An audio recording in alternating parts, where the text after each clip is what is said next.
First of all, my name is Rennie Knott. I am the co-anchor of Today at St. Louis on 5 on Your Side, Mondays and Friday.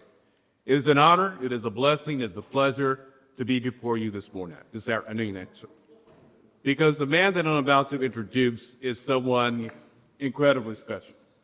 A man that has not only risen up from the bottoms to the top again, but also believes in giving back to his own community, who understands that he's not the only person going through his journey. Others are, and he's willing to be there to help them out. He's a man that wants to be an exciting example of what it means to succeed and what it takes to succeed. He came from the neighborhood, he stays in the neighborhood. Ladies and gentlemen, he is someone I met, about 2-3 years ago because of his hot sauce. Little did I know that that was just the beginning of his rise. That was one of his chapters of his life. Besides the trucking company, besides the rehabilitation center and everything else, the man is certainly making a difference. Today we are going to hear directly from him, Reggie D Smith, a man who has turned his pain into purpose, his setbacks into setups, and his journey into a testimony. He is willing to give you the testimony to show that he is living proof that your past does not at all determine your future. Ladies and gentlemen, please welcome Reggie D Smith. I'm going to share my journey a little bit from cell block to CEO. I started off in the inner city of East St. Louis, like a lot of you guys know already.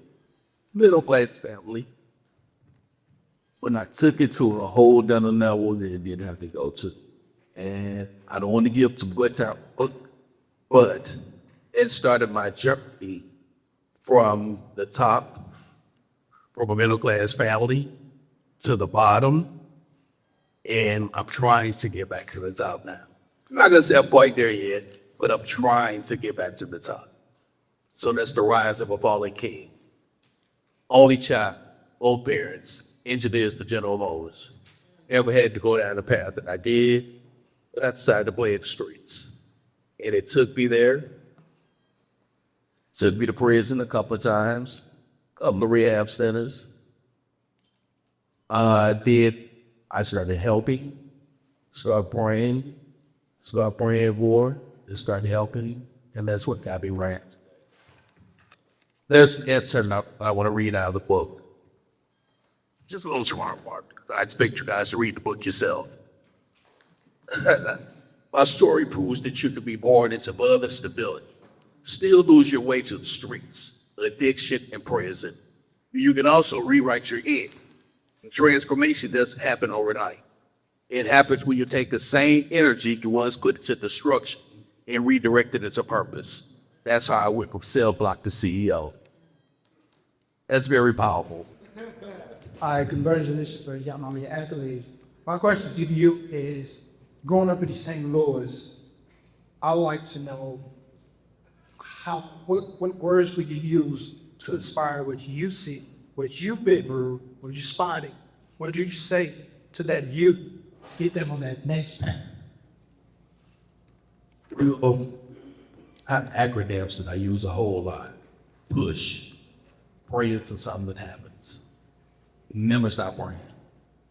Stay prayed up, and something's gonna happen. You stay on the right path, and you pray, something's gonna happen. You ain't just gonna stay there in that one spot. As long as you're pushing forward and you're doing the right thing and don't veer off, something's gonna happen. And then I said, look at me. If I was able to do it, if I could do it, you could do it. I am nothing special. I have no superpowers. Ain't nothing special about me. I was just me. But I did. So it's just that simple. You tell them, pray that something happens.